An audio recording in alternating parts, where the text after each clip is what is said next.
Welcome back to the channel, everybody. Zach with Money Pit RC. In today's video, we're going to be doing another build breakdown on yet another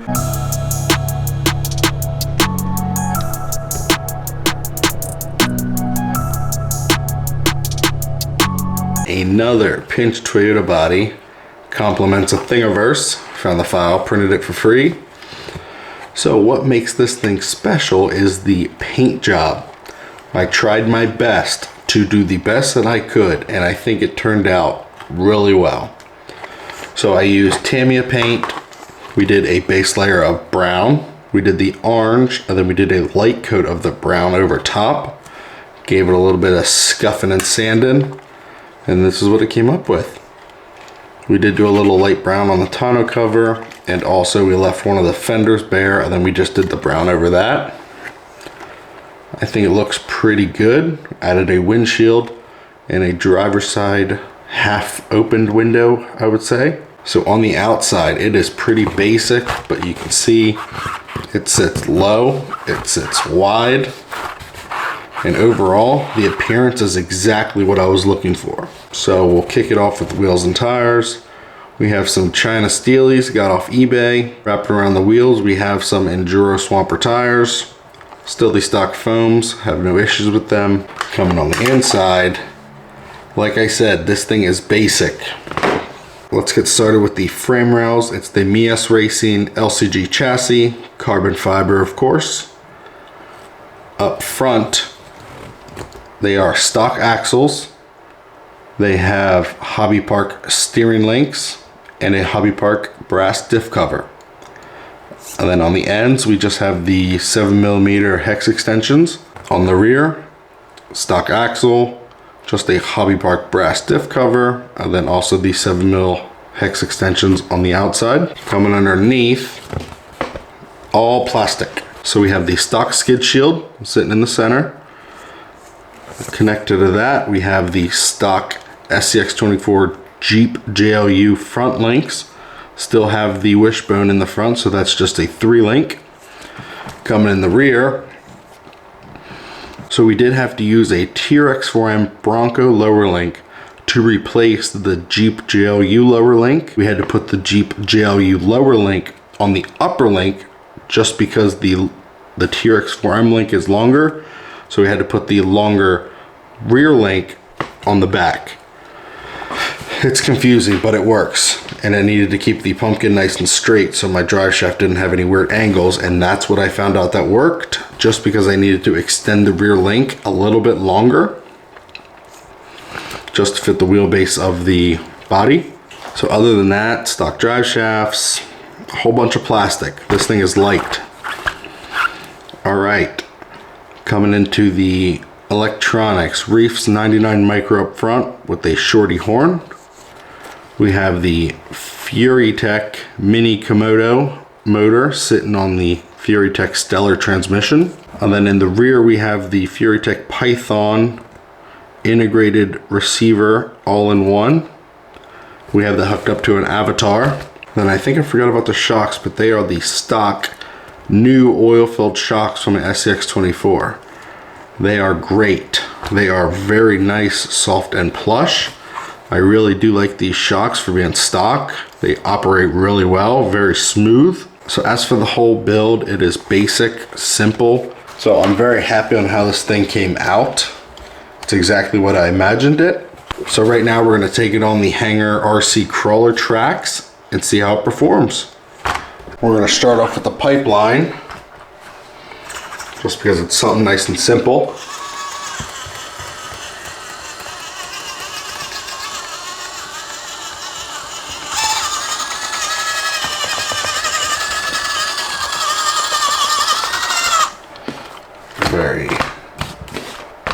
Very nice. We're gonna go this way.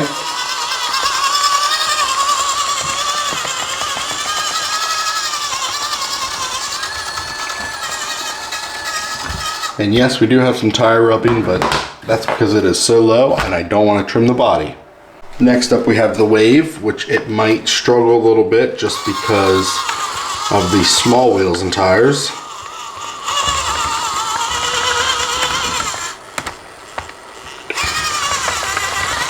I just love how the tires just float over it.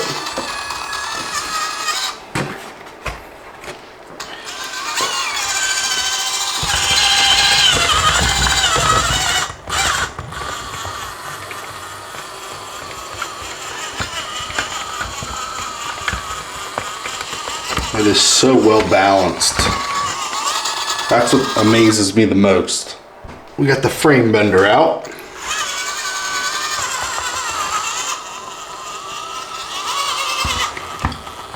So it's not going to have any issues going this way. I only get hung up coming the other way because of this big lip.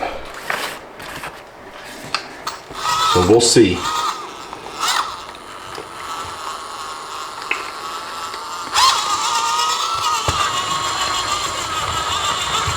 Once it catches though,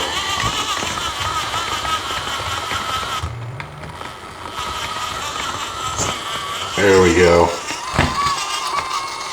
I knew once it caught. Success. Alright, so the game plan was to take this thing outside and get it on the real rocks, but it has been raining and I wanted to get a video out to you guys just because I haven't posted in a little bit.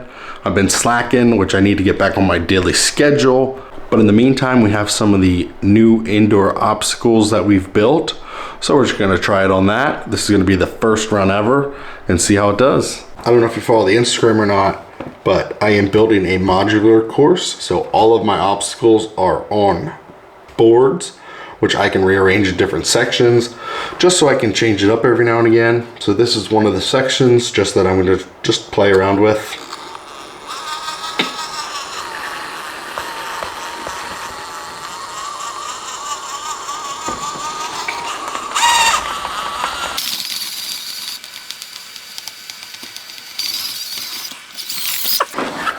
Harder than I thought.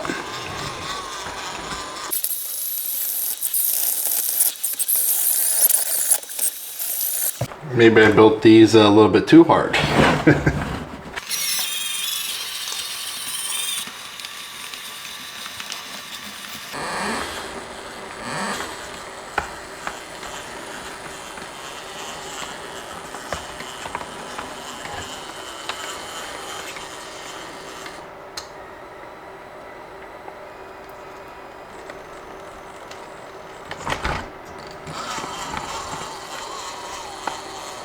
All right, at least we got up and over.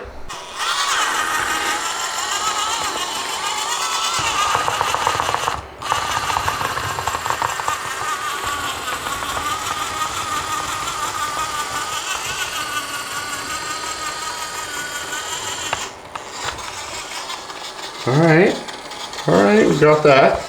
All right, so here's the main section. It's like a big mountain with some like gullies around it. So we're gonna just try to play on this a little bit. Probably not even make it up to the top, but we'll see.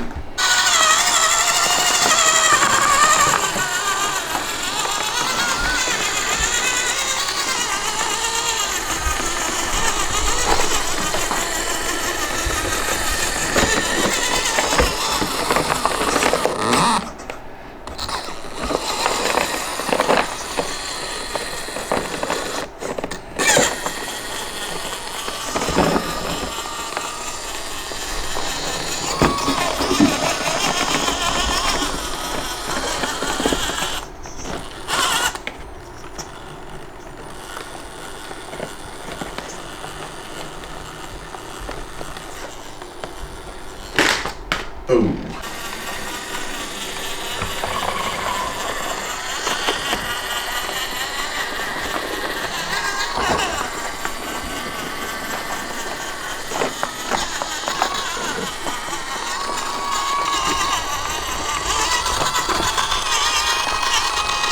So that little teaser was the new course. I'm gonna have a full video on that. So make sure you hit the notification bell so you don't miss it. All right, so I realized that was kind of boring, but I promise next video we'll have a whole bunch of running footage of this car just because I do want to take it out when the weather's not crappy.